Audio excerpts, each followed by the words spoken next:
presupuestos, si cree que debe estar en la prisión por rebelión, no tiene mucho sentido que a la vez le pidas que te dé apoyo a los presupuestos y a la estabilidad. Por lo tanto, es Pedro Sánchez quien tiene que tomar una decisión y tiene que decidir si continúa la línea de Mariano Rajoy o establece una línea nueva. Buenas noches. O gestos políticos con los golpistas o inestabilidad. La crisis en el separatismo lastra los presupuestos generales del Estado y tensa los acuerdos políticos. En Esquerra y en el PDeCAT lo tienen muy claro y condicionan a un claro cambio de criterio de la Fiscalía General del Estado en relación a sus escritos de acusación con los políticos presos, su apoyo a respaldar las cuentas del Partido Socialista y de Podemos. Ahora la llave está en manos de Pedro Sánchez y deberá elegir entre mantenerse firme o ceder ante aquellos que quieren romper España. Pero el socialista lo tiene más que complicado. Sabe que necesita a los separatistas para continuar en el poder. Los separatistas, a su vez, son plenamente conscientes de que les conviene que sea Sánchez el que continúe en la presidencia, ya que como se convoquen elecciones, un posible pacto del Partido Popular y Ciudadanos implicaría una inmediata aplicación de un nuevo artículo 155 y mucho más duro que el del año pasado. Entonces, ¿será Sánchez el que haga algún gesto ante el miedo de perder su sillón? ¿O será por el contrario el separatismo el que se deje de tantas exigencias? Es el juego de ver quién cederá primero. Más noticias en nuestro sumario.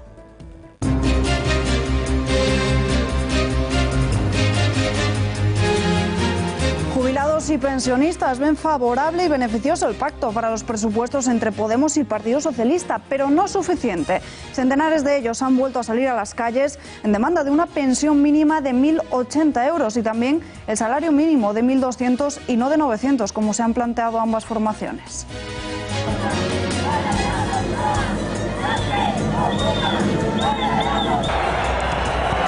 Abucheo e indignación de los españoles, baño de masas a Pedro Sánchez, que se estrenaba como líder del Ejecutivo en la fiesta nacional del 12 de octubre. A su llegada al desfile, el presidente del Gobierno fue recibido, como están viendo en sus pantallas, a gritos que pedían su dimisión.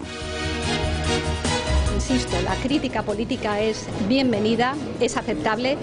Los insultos, los abucheos, las descalificaciones, las voces son una falta de respeto. Muchos rumores sobre la Fiscalía y su petición de condenas en la causa sobre el Prusés. La Fiscalía ultima su escrito provisional de acusación que deberá presentar ante el Supremo en los próximos días. Las habladurías apuntan a que apostarán por el delito de rebelión y penas altas para los nuevos políticos presos. Se nos deje trabajar con tranquilidad y no se entre en conjeturas que en todo caso no proceden de la Fiscalía. Cuando sea el momento procesal oportuno, se dará el escrito de acusación y se explicará a la opinión pública y a la prensa. Y después de Leslie llega Michael. Después de un fin de semana pasado por agua, un nuevo huracán ha entrado esta misma tarde en la península. Lo hace debilitado, pero aún así dejará fuertes lluvias y rachas de viento en Galicia, Extremadura, Andalucía y Castilla-La Mancha. La policía alemana registra las oficinas de Opel ante sospechas de fraude en sus motores diésel. Las pesquisas giran en torno a la sospecha de que hay un software instalado en más de 95.000 vehículos con motores diésel que camuflan la emisión de gases contaminantes. La Unión Cristiano Social, socio de la canciller alemana Angela Merkel, gana las elecciones generales en Baviera. Han perdido, eso sí, la mayoría absoluta que tienen desde hace décadas, desde 1950. Aún así, es el partido más votado con un 37,2% de los votos en base al resultado final oficial.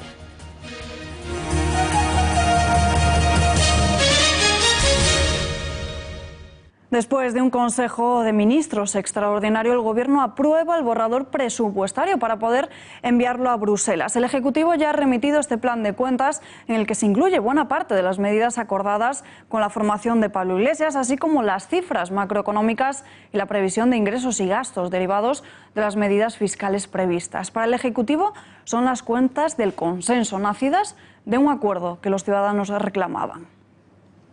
Estamos ante un acuerdo de presupuestos valiente, que cambia el paso al país, que cumple con nuestro compromiso con los ciudadanos, con Europa y con la consolidación fiscal. Apuesta por ese cambio de modelo que siempre hemos demandado. Hay más inversión que gasto. Los ciudadanos nos pueden seguir esperando y no entenderían que no nos pusiéramos de acuerdo para recuperar sus derechos y avanzar en nuestra democracia. El acuerdo alcanzado entre el Gobierno y Unidos Podemos en Común Podem, en Marea, demuestra que es posible llegar a consensos entre diferentes fuerzas políticas cuando el objetivo es el mismo: mejorar la vida de los ciudadanos. El plan presupuestario también lleva una actualización del cuadro macroeconómico que ha explicado la ministra Nadia Calviño. La titular de Economía dice que se cumplen con 3 objetivos: disciplina con los ciudadanos y con la sostenibilidad. Se puede hacer una política económica responsable que conjugue disciplina fiscal con lucha contra la desigualdad. En otras palabras, la disciplina fiscal por sí sola, y sobre todo en un momento positivo del ciclo como el que venimos viviendo, no justifica políticas que ahonden en la desigualdad o restrinjan derechos. El Gobierno de Pedro Sánchez ha rebajado la previsión de crecimiento de la economía tanto para este año como para el que viene. En concreto, el nuevo cuadro que hoy ha presentado la ministra de Economía, la previsión es que el Producto Interior Bruto repunte un 2,6% en 2018 y un 2,3% en 2019. Supone una décima menos de lo estimado y que además muestra que la desaceleración económica es mucho más intensa de lo que se esperaba. Además, por primera vez el Ejecutivo socialista ha criticado que los presupuestos de Mariano Rajoy no han cumplido con la senda del déficit. Aquí lo importante, yo diría, en relación con la senda, efectivamente, el que había una falacia en torno a lo que había planteado el Partido Popular, como era que este año el proyecto de presupuesto podía conducir al país a un objetivo de déficit del 2,2. Esto es que no era verdad. Simplemente es que este año tenemos una desviación advertida previamente al comienzo del ejercicio por la Comisión, por el Fondo Monetario Internacional, por la propia AIREF, que iba al 2,7. Pero tampoco es una circunstancia que a mí me extrañe, porque el Partido Popular nunca cumplió la Administración General del Estado con el objetivo de estabilidad. Pablo Casado se desmarca de estos presupuestos criticándolos duramente. Lo hará también en Bruselas, lugar en el que piensa reunirse con los principales líderes europeos y tratar de tranquilizar de esta forma a las instituciones por las cuentas que han acordado entre el Gobierno y Podemos. Es decir, suben todos los impuestos para poder gastar más, para despilfarrar. La receta socialista de siempre: más gasto, más impuestos, más déficit, más deuda y, por tanto, más desempleo. Esto nos lleva al paro masivo de nuevo. Esta es la base, el pilar de la nueva recesión en España. Pero ¿a quién se le ocurre, con la que está cayendo a nivel internacional, con el precio del petróleo subiendo, con el tipo de interés ya anunciado que puede subir el año que viene? El Gobierno da luz verde al proyecto presupuestario, pero para salir adelante necesitan recabar los apoyos necesarios. Pedro Sánchez y Pablo Iglesias se ven obligados a sumar más síes que noes. Antes de nada, veamos cuál es el panorama actual, los síes y los noes que hay hoy en día. El Partido Popular y Ciudadanos, UPN y Foro Asturias se van a abstener, o sea, se van a oponer sin duda alguna, y juntos sumarían 162 noes, mientras, como vemos aquí, el partido del Gobierno con 84 escaños y Podemos con 67 suman 151 síes. Vamos, como decíamos, Partido Popular, Ciudadanos, UPN y Foro 169. El tema entonces gira en torno a los nacionalistas. El PNV se muestra dispuesto a dialogar, lo que supone 5 síes más. En Esquerra ven como este pacto como una buena noticia, pero piden gestos valientes en referencia a los golpistas encarcelados por el 1 de octubre. De esto dependen sus 9 escaños y podríamos contarlo por tanto, como 9 síes más. Apoyo claro y sin dudas también en Compromís y Nuevas Canarias. Estos, como vemos aquí, todos estos sumarían 175 frente a los 169 noes. Y seguimos, porque con esta cifra el Gobierno no necesitaría ni siquiera los 8 escaños del PDeCAT. Podrían abstenerse. No obstante, la mayoría absoluta estaría al alcance del Gobierno si finalmente en el PDeCAT se une, y lo hacen también los 8 escaños de EH Bildu y uno más de Coalición Canaria. Estas cuentas, por tanto, en esta situación se aprobarían en la primera votación al obtener 186 síes y 169 noes. Apoyos no tan claros porque en el PDeCAT avisan: sin gestos políticos a Cataluña no habrá apoyo a los presupuestos. No, nosotros hace meses que venimos repitiendo que si no hay gestos del gobierno español, nosotros el no a los presupuestos de Sánchez es evidente, no hay ningún cambio en nuestra posición. Voces discordantes, sin embargo, en el propio PDeCAT. Carles Campuzano, el portavoz de esta formación en el Congreso de los Diputados, no se muestra partidario de poner condiciones de ningún tipo. Pide simplemente entender que con esta situación es complicado mantener un diálogo. Misma posición que mantienen en Esquerra. El vicepresidente de la Generalitat y número 3 de los republicanos, Pere Aragonès, ha descartado un pacto de apoyo si el presidente del gobierno sigue en la línea, dicen, represiva de Mariano Rajoy, y ha destacado que no tiene sentido que les pidan un acuerdo por la estabilidad mientras siguen en esa línea. No tiene sentido que se pida a los partidos independentistas, y en nuestro caso Esquerra Republicana, que participen de acuerdos para la estabilidad si a la vez se mantiene por una cuestión puramente política la línea represiva de Mariano Rajoy. Por lo tanto, Pedro Sánchez tiene que demostrar que es diferente a Mariano Rajoy. Si mantiene la línea represiva a través de la actuación de la Abogacía del Estado o de la Fiscalía General del Estado, de dar apoyo o no a los presupuestos, si cree que debe estar en la prisión por rebelión, no tiene mucho sentido que a la vez le pidas que te dé apoyo a los presupuestos y a la estabilidad. Por lo tanto, es Pedro Sánchez quien tiene que tomar una decisión y tiene que decidir si continúa la línea de Mariano Rajoy o establece una línea nueva. Hoy Podemos también ha vuelto a hacer una defensa de ese acuerdo, aunque avisa al Gobierno de que no van a admitir renuncias en las cuentas. Señalan que es un acuerdo cerrado en el que no pueden interferir otras fuerzas. En las filas moradas se muestran esperanzados de que catalanes y vascos den el sí. Es un acuerdo firmado, lo firmamos la semana pasada. Es una serie de presupuestos y de compromisos al que hemos llegado con el Gobierno, y el Gobierno tiene que garantizar que se cumplan. Esto es así, esto es el resultado de una negociación que ha costado meses de trabajo, cuyas mesas siguen abiertas para efectivamente ahora seguir desarrollando todas esas medidas que hay que seguir desarrollando, pero es un acuerdo cerrado. Así que el Gobierno tendrá que garantizar, por supuesto, que se cumpla. Los partidos que mantienen el no a las cuentas, Ciudadanos y PP, han cargado contra el pacto entre el Gobierno y Podemos. Para ambas formaciones suponen recortes en el futuro y dejar la economía española en manos de Pablo Iglesias. A ese acuerdo le faltan escaños y sobre todo le falta proyecto de país. Como saben ustedes, se necesita mayoría para sacar ese acuerdo y de momento lo que han firmado Pablo Iglesias y Sánchez es papel mojado hasta que no tengan mayoría parlamentaria.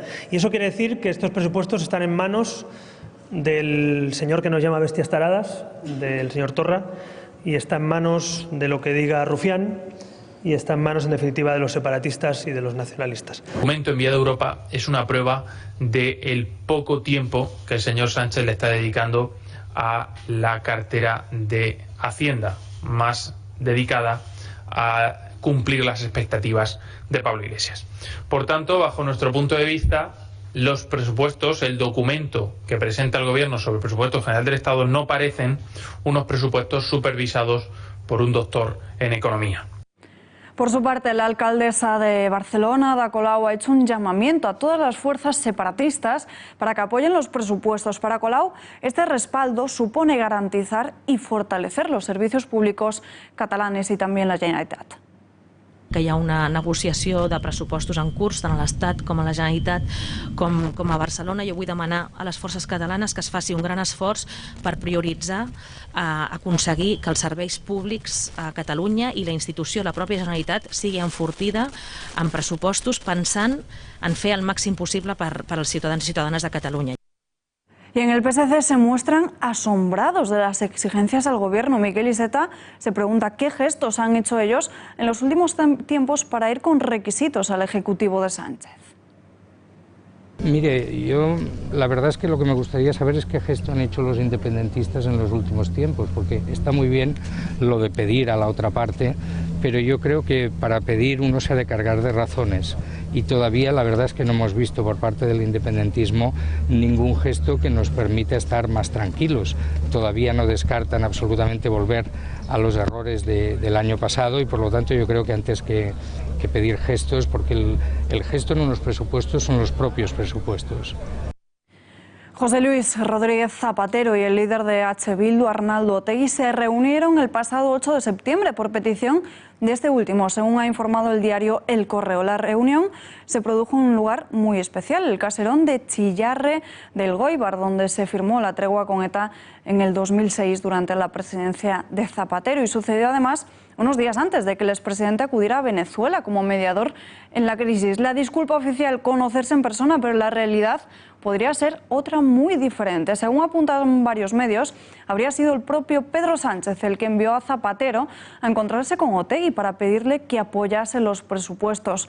¿A cambio de qué? En base a la información de OK Diario, si H. Bildu dice sí, el gobierno hará lo propio con ventajas a los presos de ETA. El Partido Popular quiere saber si Sánchez conocía esa reunión que Zapatero mantuvo con Otegi. Primero han pedido explicaciones y después que desautoricen ese encuentro, porque según las palabras de Casado, con los asesinos no hay nada que negociar. José Luis Rodríguez Zapatero se había reunido con Arnaldo Otegi a escondidas, vete tú a saber, o váyanse ustedes a saber para qué, y nosotros dijimos inmediatamente que exigíamos una reprobación o una censura por parte de Pedro Sánchez. El problema es que no sabemos si es Pedro Sánchez el que envió a Zapatero a hablar con Otegi. Y lo peor de todo es que no sabemos para qué lo envió. Si lo envió para empezar a negociar ya unos presupuestos que han puesto antes de ayer encima de la mesa, si lo reunió para pactar, 4 meses después, un pacto de investidura con los batasunos, o si lo reunió directamente para que la historia de derrota de ETA se siga escribiendo con impunidad. Hay quien dice que el presidente es ZP 2.0, otros que es el propio Zapatero el que mueve los hilos. ¿Es realmente el expresidente el que guía los pasos del actual Ejecutivo? Editorial con Rafa Núñez Huesca.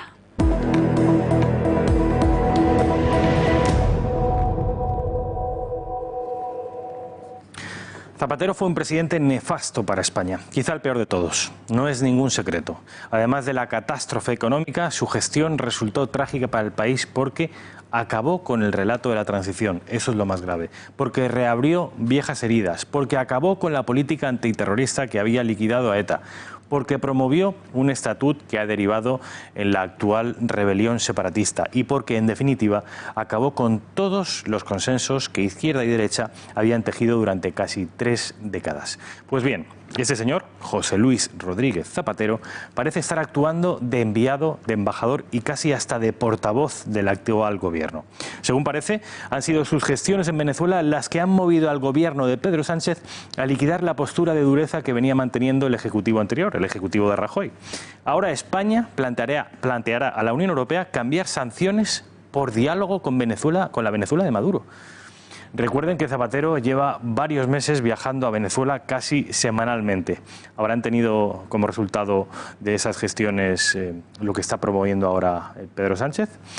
Mas no es el único motivo de bochorno este de Venezuela. El Correo Español del Pueblo Vasco desvelaba el pasado sábado una reunión secreta, tal y como decía mi compañera Alba, entre Zapatero y Arnaldo Otegi. Fue el mes pasado. Al margen del juicio moral que merezca cada uno una reunión con un líder político y un líder de una banda terrorista, el encuentro también está despertando suspicacias. ¿Por qué? Pues porque los votos de Bildu se prevén imprescindibles para apoyar los presupuestos generales del Estado. Sánchez e Iglesias han quizá enviado a Zapatero a que convenza a Otegi para obtener los votos de Bildu. Zapatero ha vuelto y eso, Alba, es cualquier cosa menos de una buena noticia. Desde luego, gracias, Rafa. Jubilados y pensionistas ven favorable y beneficioso el pacto para los presupuestos entre Podemos y PSOE, pero no suficiente. Centenares de ellos han vuelto a salir a las calles en demanda de una pensión mínima de 1.080 euros y también el salario mínimo de 1.200 euros y no de 900, como se han planteado ambas formaciones. Los pensionistas, como llevan haciendo desde casi un año y como todos los lunes, han vuelto a salir a las calles para que se mejoren sustancialmente y se incorporen más partidas. Todo lo que sea unos acuerdos que sean sociales y donde se hable tanto de social como de las pensiones, todo nos parece bien. Y esperemos que tanto en Bruselas como aquí todos los partidos lo aprueben. Nosotros no lo vemos suficiente pero estamos de acuerdo en todo lo que sean mejoras. Una de las cosas que nos dijo la ministra cuando nos reunimos con ella, la representación del movimiento, nos dijo que haya o no haya, la paga de diciembre de los jubilados está garantizado, porque si tenían que sacar de la hucha lo sacarían. Y eso es lo que ha venido en la prensa, nos lo dijo también en la reunión. O sea, que no haya miedo, que no se vaya a pagar la paga de los pensionistas de diciembre. Y además es una cosa que tienen que hacer. Si no hay dinero, es el gobierno el que tiene que buscar los recursos. Y ante la inestabilidad de los mercados, Cepsa retrasa su salida a bolsa. La compañía petrolera española había anunciado a principios de mes que sería este mismo jueves, el día 18, cuando colocaría un 25% de las acciones, unos 133 millones de títulos, con un rango de precios entre 13 y 15 euros. Eso significa valorar la compañía entre 7.000 y 8.000 millones. La empresa volverá a intentar esta salida cuando las condiciones de los mercados, dicen, sean favorables. Baja el Partido Socialista en intención de voto. Seguimos conociendo más encuestas. La última de La Razón arroja como los numerosos escándalos que están salpicando a diferentes miembros del Ejecutivo les pasa factura. El partido del Gobierno cae hasta un 26,8%, mucho menos de lo que predecían otros sondeos. Conseguiría de este modo entre 105 y 107 asientos en el Congreso. Empate casi técnico con el PP, cuya horquilla se mueve entre los 107 y 109, con el respaldo de un 26,7% en las papeletas. Por su parte, el partido de Albert Rivera contaría con un 19,5% de los apoyos, lo que supone entre 62 y 65 asientos en el Congreso. Podemos se mantiene en cuarta posición y Vox, tal y como confirman otros estudios, entra en la Cámara Baja con el respaldo de un 1,9%.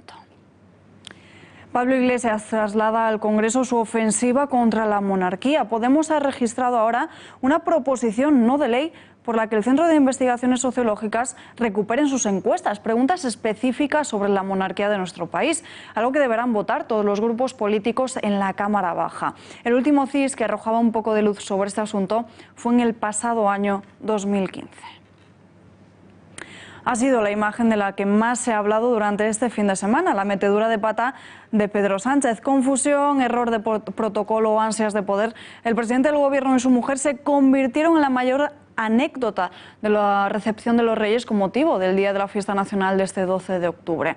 Lo que ocurrió en realidad fue lo siguiente: después de que Sánchez y su mujer saludaran a don Felipe y Leticia en el Salón del Trono, se colocaron a su derecha, tal y como están viendo, donde el servicio de protocolo de la Casa del Rey les pidió que avanzara. Después de muchas explicaciones y 30 horas después, la Zarzuela ha enviado un comunicado en el que aseguran que Sánchez cumplió con lo que se le dijo. Pero no ha sido el único momento que ha dado la vuelta en las redes sociales. También el abucheo e indignación de los españoles. Baño de masas a Pedro Sánchez, que se estrenaba como líder del Ejecutivo en esta fiesta nacional. Así comprobamos ese mismo día 12, a su llegada al desfile del presidente del Gobierno, cómo fue recibido a gritos que pedían su dimisión. Y atención a las críticas del Ejecutivo, que no entienden estos hechos y que lo califican de falta de respeto.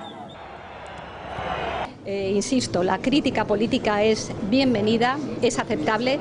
Los insultos, los abucheos, las descalificaciones, las voces son una falta de respeto no hacia las autoridades, sino hacia todos los ciudadanos de España que se ven representados en un desfile, y muy en particular también a aquellas personas que prepararon el desfile.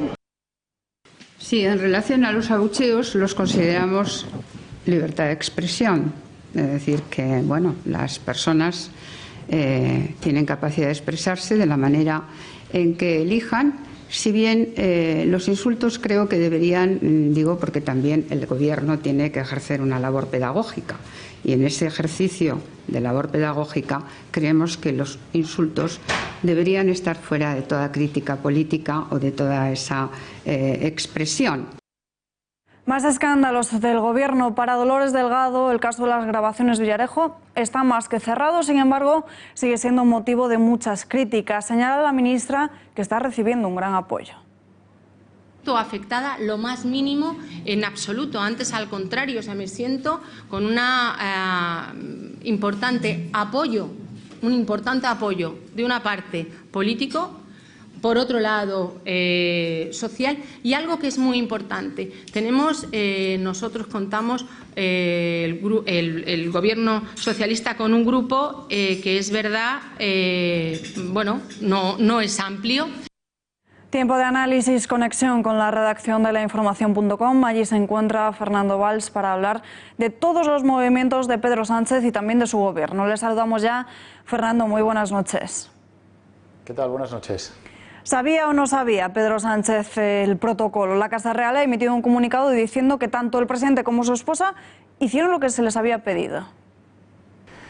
Pues bajo mi punto de vista lo que pasó, y en base a hablar con fuentes tanto de Moncloa como de Zarzuela, es que Pedro Sánchez había recibido la instrucción de quedarse un segundo allí para una foto en la que el gobierno quería simbolizar la unidad del Estado en un momento donde el Parlamento catalán ha reprobado aquella actuación del rey en los días posteriores al 1 de octubre. Por lo tanto, Moncloa pensó en una foto de familia donde los tres poderes del Estado estuvieran representados, los dos poderes del Estado, ejecutivo y legislativo, representados, con Pedro Sánchez y la presidenta del Congreso, Ana Pastor, además de la figura del jefe del Estado. Esa idea de Moncloa, pues al parecer Zarzuela no la interpretó igual y por eso fue ese error. Eso es lo que nos cuentan fuentes de Moncloa y Zarzuela. ¿Cómo valoras, Fernando, la reacción que ha tenido el gobierno ante la oleada de abucheos a la llegada del presidente? Dice Robles que es una total falta de respeto. ¿Qué hubiesen dicho si los gritos se dirigieran al PP? Claro, los abucheos han sentado muy mal en el gobierno, pero bueno, yo creo que aquí el gobierno tiene la piel bastante sensible, porque casi todos los presidentes han aguantado abucheos. Yo recuerdo en la época de Zapatero que los abucheos eran una constante, en la época cuando la ministra Carme Chacón, por ejemplo, era ministra de Defensa, pues también era una constante, y recuerdo que a Rajoy también ha tenido algunos momentos delicados en la calle. Yo creo que el pueblo es soberano y permite expresarse, se tiene que permitir expresarse con libertad en la calle. Hablemos ahora de los presupuestos. Esquerra y PDeCAT lo tienen claro, no habrá apoyo si no hay absolución de los procesados. ¿Conseguirá sacarlos adelante? Bajo mi punto de vista, creo que los presupuestos tienen bastantes posibilidades de salir adelante, a pesar de que RC y PDeCAT se mantengan en estas posiciones de momento bastante alejadas de un posible acuerdo. Los presos por presupuestos es una exigencia bastante difícil de cumplir porque el gobierno no puede inmiscuirse en las decisiones del poder judicial. Por lo tanto, yo creo que los presupuestos están bastante claros y que RC y PDeCAT van a tener bastante difícil razonar su no en Cataluña. Son unos presupuestos que incluyen bastantes medidas a favor de las clases medias y bajas. Yo creo que esas políticas van a tener muy difícil explicar que se oponen a ellas. Yo creo que los presupuestos, ya os digo, están bastante avanzados y se aprobarán finalmente. ¿Cuál podría ser entonces el anzuelo que van a tirar desde el gobierno para que los separatistas le den el sí sin necesidad de sus gestos? Lo vamos a ver en inversiones que se van a ir conociendo poco a poco, inversiones bastante potentes en infraestructuras. Son unas inversiones que ya las prometió Mariano Rajoy que nunca se llevaron a efecto. Pues ahora el gobierno socialista tiene previsto incrementar esas partidas y sobre todo en esas decisiones que ya estamos conociendo de incrementar el gasto en sanidad, en recursos sociales, en educación, en becas, guarderías, etcétera, que afectarán también a los catalanes. Por tanto, ese es el cebo. Y luego hay un cebo en el apartado judicial que el gobierno puede tener cierta maniobra, y es en la postura de la abogacía del Estado en el famoso juicio del Procés. Veremos a ver cuál es la postura que toma esa abogacía del Estado, que sí depende del Ministerio de Justicia. Asegura Casado que es la zapaterización de la economía, la misma receta de siempre. ¿Es este pacto más de lo mismo? Bueno, el pacto es un claro, los presupuestos son claramente presupuestos de izquierdas, el gobierno los define como los presupuestos para un Estado social y evidentemente son unos presupuestos que suponen un guiño al electorado de centro-izquierda claramente, con medidas dirigidas hacia ellos. Como vemos, el gobierno que llegó en campaña, desde el primer día lleva en campaña, pues estos presupuestos son un paso más en esa campaña de cara a unas posibles elecciones de aquí a 2 años. También hemos conocido la reunión que se mantuvo entre Zapatero y Otegi. ¿Conocía Sánchez este encuentro? ¿Fue el presidente el que le envió para convencerle de que apoyase los presupuestos? Bueno, yo creo que aquí ocurre lo mismo. La postura de Bildu va a ser bastante clara y que tiene poca maniobra a los nacionalistas vascos para oponerse a unos presupuestos que también van a beneficiar al País Vasco. Yo creo que la reunión de Zapatero con Bildu, según fuentes de Moncloa, no se conocía, pero evidentemente el expresidente Zapatero no hace nada sin permiso del gobierno, y más en un tema tan sensible como los presos de ETA o el final de ETA. Bueno, veremos a ver las explicaciones que da, pero yo creo que esa reunión tenía que conocerla al gobierno, o al menos una parte del gobierno. Fernando Valls, gracias por este profundo análisis. Buenas noches. Gracias a vosotros y buenas noches. Y nos vamos ahora hasta Cataluña y analizamos todo lo que está sucediendo en la lupa de Rafa Núñez Huesca. Rafa, muy buenas noches. Muy buenas noches, Alba. Novedades en torno a las aulas catalanas, más ejemplos de adoctrinamiento, ¿no? Efectivamente. Hay multitud de ejemplos. Hoy el diario El Mundo nos sorprendía con dos crónicas bastante extensas, con testimonios, por fin testimonios, con nombre y apellidos, con cara y ojos de profesores que se atreven, por fin, reitero, a dar la cara en el proceso de adoctrinamiento que se está viviendo en las aulas catalanas. Aulas que tienen que ver con los institutos y los colegios, y aulas que tienen que ver con la universidad. Hace poco, Convivencia Cívica Catalana, que es la sociedad cívica opuesta al separatismo que preside Francisco Caja, definía, haciendo un cruce de encuestas, un análisis demoscópico, definía al profesorado catalán como en un 60%, más de un 60% nacionalista independentista. Esto es, 2 de cada 3 profesores catalanes serían partidarios de la secesión. Y eso se está viendo reflejado en la universidad y en los institutos catalanes. Hoy uno de sus profesores que se ha atrevido a dar la cara, Rafael Arenas, que fue también durante 2 años presidente de Sociedad Civil Catalana, reconocía algo que hasta el momento no había hecho público, y es que en una ocasión 20 energúmenos, no 1 ni 2, sino 20 personas que eran sus propios alumnos, le rodearon a la salida de una clase llamándole fascista, llamándole español, como si se tratara de un insulto, y amenazándole con pegarle una paliza. Esto es lo que está ocurriendo, no es lo habitual, pero está ocurriendo en muchas aulas catalanas. Y repetimos, este caso concreto de Rafael Arenas, Alba, es la universidad pública que, por ejemplo, en el caso de Gerona, de la Universidad de Girona, me gustaría que vieran ustedes una imagen que tenemos y que les hemos preparado. Esto es la home, es decir, la página de entrada a la Universidad Pública de Gerona, esa que pagamos ustedes y yo con nuestros impuestos. Bueno, pues lo primero que aparece al entrar es un lazo amarillo y un hashtag: Llibertat presos polítics, libertad presos políticos. Esto es la Universidad Pública Catalana, la que pagamos entre todos ahora mismo. Que se sepa, el Ministerio de Educación y Cultura no está tomando cartas en el asunto a día de hoy. Ya en las redes sociales se está desplegando una campaña para intentar que el Ministerio de Cultura vele por la libertad ideológica en los centros escolares y también en las universidades catalanas. Después dicen en el Gobierno que no es necesario el artículo 155, pues discutible. Un ejemplo de que sí que es muy necesario. Rafa, muchísimas gracias. Un día más. Gracias, Buenas Alba. noches. Muchos rumores sobre la Fiscalía y su petición de condenas en la causa sobre el procés. La Fiscalía ultima su escrito provisional de acusación que debe presentar ante el Tribunal Supremo en los próximos días. Las habladurías apuntan a que van a apostar por el delito de rebelión y penas altas para los 9 políticos presos. La solicitud de condena que baraja rondaría, según estas informaciones, a los 90 años de prisión en el caso de Oriol Junqueras y será mayor a los 15 en función del grado de responsabilidad para el resto de los presos. Ante todos estos murmullos, la Fiscalía ha hablado. María José Segarra, fiscal general del Estado, ha solicitado que les dejen trabajar con tranquilidad y no se entre en conjeturas. Solo quería decir que estamos ante una causa muy compleja y querría de alguna forma que hasta el momento en que no se nos dé el traslado para formular el escrito de conclusiones provisionales se nos deje trabajar con tranquilidad y no se entre en conjeturas que en todo caso no proceden de la Fiscalía. Cuando sea el momento procesal oportuno se dará el escrito de acusación y se explicará a la opinión pública y a la prensa. Una barbaridad, así califican desde Podemos estas supuestas penas y el agravio de las mismas para los líderes del proceso separatista. Para Íñigo Errejón, la solución pasa por el diálogo y no por la cárcel. que es una barbaridad. En Cataluña no hubo violencia y ninguna medida punitiva va a arreglar los problemas que son políticos. Los políticos, en mi opinión, no estamos para hacer de jueces, los políticos no estamos para hacer los problemas más difíciles, estamos para solucionar los problemas. Y en Cataluña hay una sola solución del problema, y yo creo que todos lo sabemos. La única solución del problema es el diálogo entre los diferentes y volver a llegar a un nuevo acuerdo entre Cataluña y España. Yo creo que todas estas medidas punitivas no nos acercan a la solución, sino que nos alejan.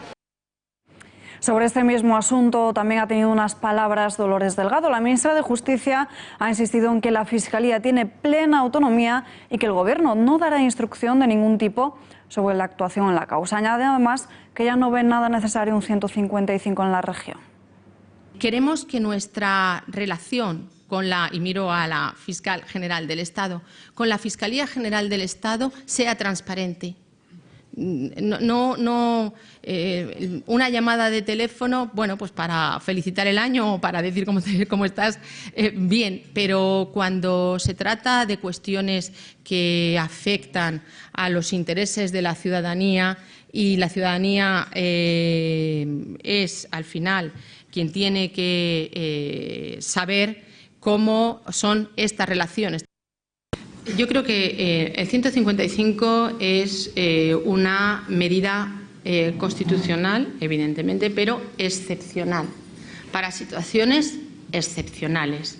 Y la situación actual no es la situación del año pasado. Quiero decir, en este momento no nos encontramos en esa situación y, por tanto, la excepcionalidad del 155 no estaría justificada. Diálogo y tender puentes es la misma petición una y otra vez desde que Pedro Sánchez llegó a la Moncloa hace casi 4 meses. El Gobierno sigue ofreciendo la mano a aquellos que dan ultimàtums i que aseguren querer llegar hasta el final.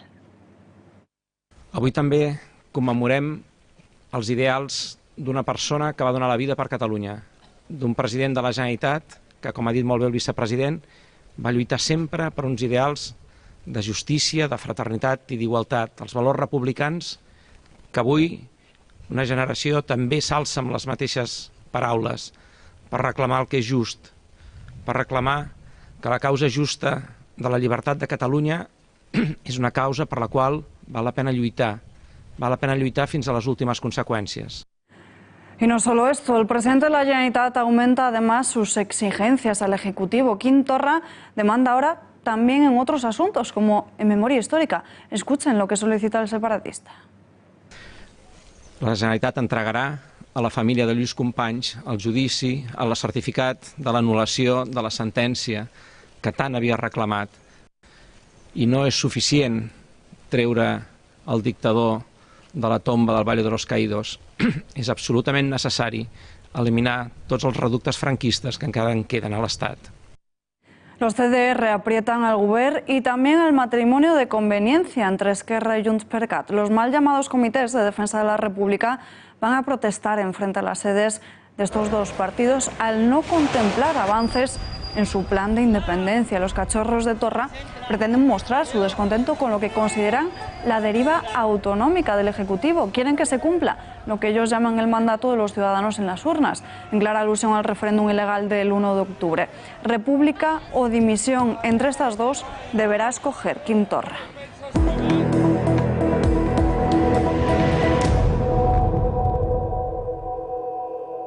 ¿Revertir el decreto, le decía? Sí, sí. Pues es que nosotros, al contrario, lo dijo la ministra de Economía, lo ha dicho la ministra de Hacienda en más de una ocasión. Nosotros le lanzamos un mensaje a las empresas de que por la parte que corresponde a sostener no solo el diálogo, sino la relación leal y estable del Gobierno de España con las instituciones catalanas, les debe de dar a ellos el crédito de tranquilidad suficiente para saber que... Opinión, si la semana pasada la vicepresidenta del Gobierno anunciaba que Moncloa prepararía medidas para crear un marco de seguridad y estabilidad en Cataluña, contrario a la fuga de empresas, hoy en el Ejecutivo aseguran todo lo contrario. Calvo mandaba este mensaje tranquilizador ante unas acciones que el Gobierno de Rajoy firmó después del 1 de octubre para facilitar la salida de empresas de Cataluña y el cambio de sede social. Pero el decreto no se va a mover. Ha sido la ministra de Administración Territorial, Meritxell Batet, quien ha aclarado durante una entrevista que el decreto no se toca y niega además contradicciones. Creo que hay que abordar y preguntarnos por el fondo de la cuestión. Las empresas no se fueron porque se aprobara un decreto ley. De hecho, por tanto, daría igual que se revertiera o no ese decreto. Bueno, ese decreto ley facilitó a lo mejor la salida de 1, 3, 5, no lo sé. En todo caso, poquísimas empresas, y lo que hacía era facilitar la movilidad. Ahora, en este caso, estaría facilitando la movilidad para salir o para volver a Cataluña. O sea que sí, van a cambiar ese decreto. No vamos a cambiar ese decreto. No van a cambiar ese decreto. Bueno, yo digo que le hemos escuchado dos cosas. La vicepresidenta decía que se iba a revertir y la portavoz no, y usted en este caso dice que no. Más asuntos. El huracán Michael ha entrado este lunes por la tarde en España, pero en forma de borrasca. Sucede un día después de que Leslie, otro huracán, atravesase durante este fin de semana la península. Ha dejado fuertes precipitaciones en Galicia y también al suroeste de España y en Andalucía con fuertes rachas de viento. Michael llega a nuestro país después de haber provocado un gran impacto en Estados Unidos. Este martes Michael se va a retirar y va a perder su influencia y su fuerza, pero aún durante la primera mitad de la mañana se prevén precipitaciones intensas en el sureste de Andalucía, sobre todo en Granada y en Almería, aunque también podría haber algunas lluvias que no serán del todo intensas en la región mediterránea, Murcia y la Comunidad Valenciana, y también en puntos de Baleares. Precisamente por este mal tiempo de todo el fin de semana, la búsqueda del pequeño desaparecido en Mallorca se había suspendido. Esta misma mañana el temporal ha dado una tregua y ha permitido a los servicios de emergencias y a la Guardia Civil reanudar la búsqueda de Arthur. La familia del pequeño tampoco ha querido darse por vencida y ha organizado batidas por el torrente de Sant Llorenç. También ha aprovechado para agradecer todo el cariño recibido. A pesar de los duros momentos que estamos atravesando, luchando con todas nuestras fuerzas para sobreponernos a la más dura de las pruebas de la vida, no podemos dejar de agradecer a todos aquellos que siguen buscando incansables a Arthur, nuestro pequeño que sigue desaparecido. Desde el primer momento no ha faltado la Guardia Civil a nuestro lado. Infinitas gracias por los trabajos día y noche de los militares de la UME, de los bomberos, de los distintos cuerpos de la isla, del IBANAT, de miembros de Protección Civil, a las distintas unidades caninas. Nos consta que todos y cada uno de ellos han trabajado sin descanso, así como agradecer la profesionalidad de la Policía Nacional y las policías locales de varios municipios. Gracias a la Dirección General de Emergencias, a Cruz Roja, al SAMUR, a los psicólogos del 112 y especialmente a los GEAS de la Guardia Civil, que prosiguen la búsqueda por mar incansables. Por último, no podemos olvidar a todos aquellos amigos y ciudadanos anónimos que sin conocernos se han organizado y han buscado a Arthur por el descanso de nuestra familia. A todos, absolutamente a todos, muchísimas gracias. En nuestros corazones nos quedamos con todo este amor que nos estáis demostrando. Familia de Joana Lliteras Planas y Arthur Robinson Lliteras. Hablamos de estos fenómenos que golpean la península con el meteorólogo español José Antonio Maldonado. Tenemos conexión telefónica con él. Señor Maldonado, muy buenas noches. Hola, buenas noches. Bueno, los huracanes no son un fenómeno común en Europa. ¿Por qué se intensifican los huracanes ahora? No, de hecho no son tan frecuentes, sino que realmente como huracanes no llegan. Este ha sido el más significativo, el Leslie, puesto que como huracán ha sido el que más cerca ha estado de las costas, no solamente de la península, sino de las costas continentales. Ha estado prácticamente a 100 kilómetros de Lisboa, cuando el Centro Nacional de Huracanes de Estados Unidos lo desactivó, que tenía categoría 1, pasándolo ya a tormenta tropical. Y estaba, ya digo, prácticamente en las puertas. Lo que sí nos han llegado, pues son, bueno, podríamos catalogar como restos del ciclón o tormenta tropical, como ha sido en este caso el Leslie, que nos ha afectado. Y también es algo insólito el hecho de que haya cruzado la península como borrasca tropical procedente tormenta tropical procedente de Estados Unidos, porque lo normal es que los ciclones, cuando entran en los Estados Unidos o en Cuba, se dirijan por el continente y ahí mueran. También cabe la posibilidad de que se tuerzan hacia aguas atlánticas, pero poco a poco se van debilitando y nos llegan restos, pero en esta ocasión han llegado prácticamente hasta las puertas. ¿Cómo se forma un ciclón tropical como Leslie, por ejemplo? Un ciclón tropical se forma normalmente en aguas atlánticas cálidas, es decir, más cercanas hacia más a las costas orientales de los Estados Unidos, y merced a la temperatura alta que tiene el agua y a la borrasca, es decir, la inestabilidad que hay en las alturas, poco a poco la alimentación que le va dando de humedad a esa borrasca, pues poco a poco van formándose huracanes o ciclones y van desplazándose normalmente hacia el oeste. En alguna ocasión se han formado pues cerca de nosotros, como por ejemplo el ciclón Delta, que se formó cerca de las Islas Canarias y se fue un poco hacia el sur y ahí murió. Pero vamos, esta situación es anómala totalmente. Sí que se va a decir, que no me gusta casi nunca decir eso, pero es algo insólito el que una borrasca tropical cruce la península ibérica. También se ha notado un cambio en el patrón de la temperatura del Atlántico. La zona norte está siendo más cálida de lo normal, ¿no?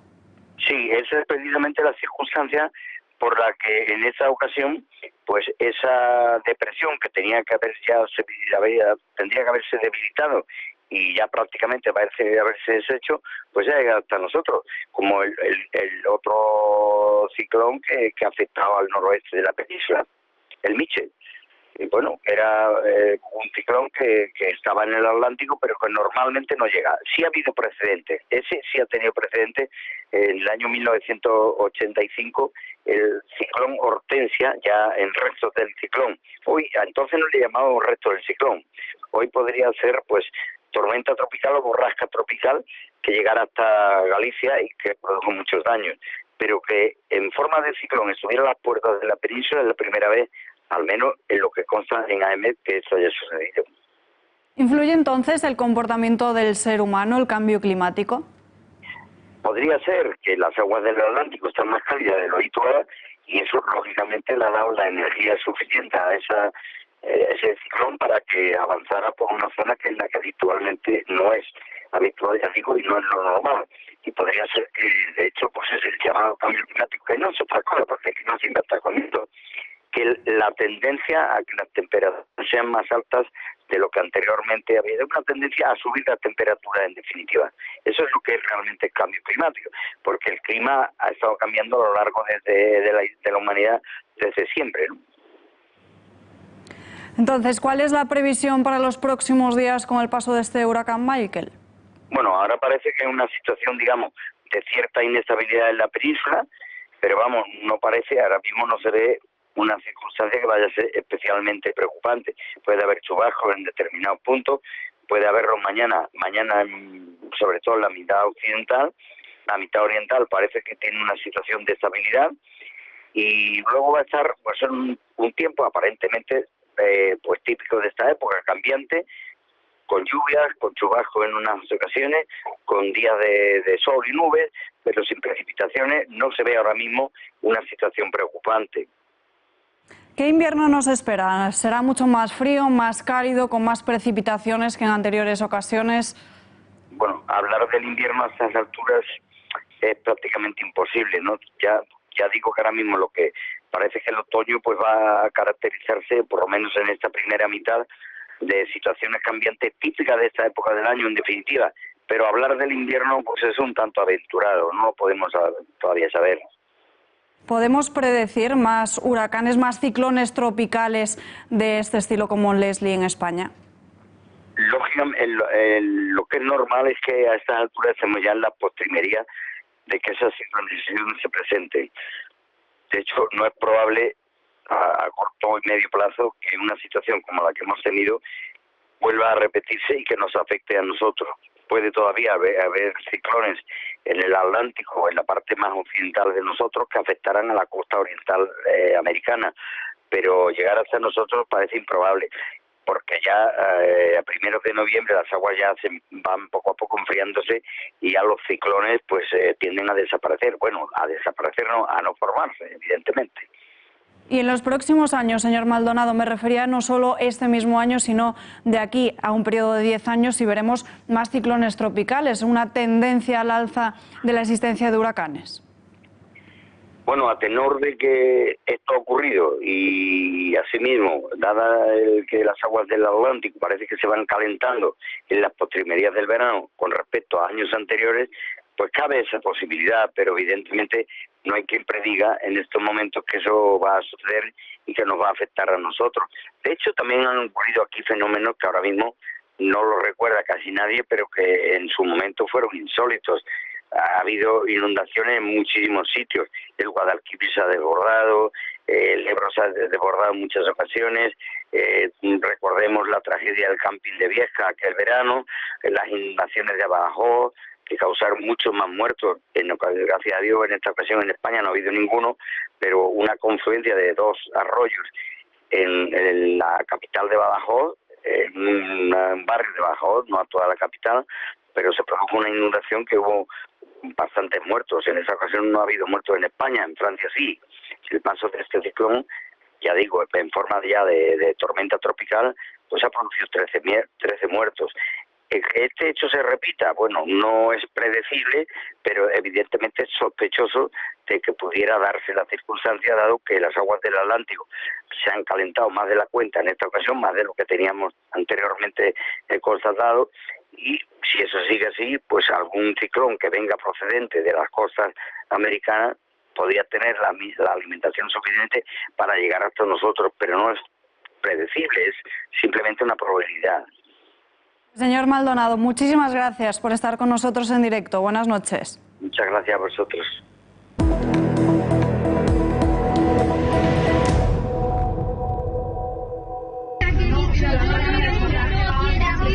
¡Qué fuerte!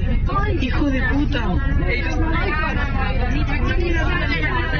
Así se ha detenido al presunto asesino de un agente de la Guardia Civil en Granada. José Manuel Arcos Sánchez, de 49 años, ha muerto tras recibir un disparo en el abdomen durante un tiroteo que ha tenido lugar en la madrugada de este lunes en Granada. Durante 5 horas se ha llevado a cabo una operación jaula con controles en la entrada y salida de la localidad. Los hechos tuvieron lugar en torno a las 4 de esta misma madrugada, cuando el detenido presuntamente acababa de cometer el robo. El supuesto agresor, de 40 años, tenía además antecedentes.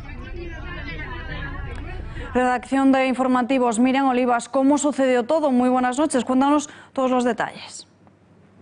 Me han comentado, las alarmas saltaron en Granada ayer de madrugada cuando se produjo un robo en Las Gavias. La Guardia Civil montó varios controles en las carreteras aledañas y José Manuel Arcos estaba en uno de esos controles, concretamente en el de Huétor Vega. Ahí le dio el alto a un vehículo que le pareció sospechoso. El conductor de este vehículo se abalanzó sobre él, le quitó el arma reglamentaria y le disparó hasta acabar con su vida. Después se dio a la fuga. Esta misma mañana se ha detenido, como has visto en las imágenes, a este delincuente cerca del centro comercial Serrallo. Tiene 40 años y un gran historial delictivo. El ministro del Interior, Grande Marlaska, ha hablado sobre este doloroso asunto.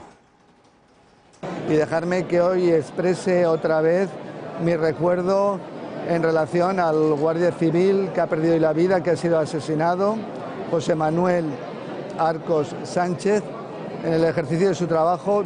Dejarme que reconozca el mismo, que reconozca el trabajo también de toda la Guardia Civil, y que en relación a estos hechos se están investigando, y cuando tengamos cualquier dato que realmente pueda ser objetivo y claro, pues os los trasladaremos para que quede efectivamente claro lo definitivamente acontecido en este, vuelvo a decir, triste suceso.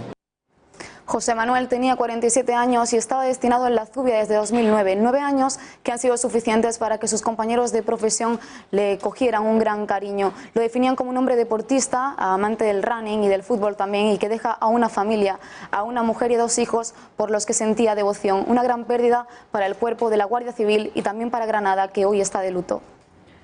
Un trágico suceso. Miriam, gracias y buenas noches. Buenas noches.